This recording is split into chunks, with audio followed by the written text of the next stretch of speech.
Hi friends, welcome to cine family two. TV serial actress Raksha Gowda. Raksha Gowda తెలుగులో గుప్పడంత మనసు సీరియల్లో heroine Vasudhara క్యారెక్టర్లో చాలా అద్భుతంగా నటించి తనకంటూ ప్రత్యేకమైన గుర్తింపును సంపాదించుకుంది.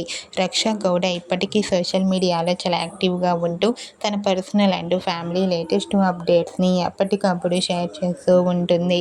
అయితే రీసెంట్గా గుప్పడంత మనసు సీరియల్ హీరోయిన్ రక్షా గౌడ తన రియల్ లైఫ్ లేటెస్ట్ ఫొటోస్ను షేర్ చేసింది. ఆ ఫొటోస్లో రక్షా గౌడ చాలా హ్యాపీగా సరదాగా ఎంజాయ్ చేస్తూ కనిపించింది. ఆ ఫొటోస్ చూసిన వారంతా beautiful and lovely angel and nice pics అంటూ కామెంట్ చేస్తున్నారు. మీకు కూడా Guppedantha Manasu serial heroine Raksha Gowda real life latest photos మీకు నచ్చినట్లయితే మీ అభిప్రాయాన్ని మీ కామెంట్ రూపంలో తెలియజేస్తూ లైక్ చేయండి, షేర్ చేయండి. మరిన్ని ఇంట్రెస్టింగ్ అండ్ లేటెస్ట్ అప్డేట్స్ కోసం మా సినీ ఫ్యామిలీ 2 ఛానల్ని సబ్స్క్రైబ్ చేసుకోండి.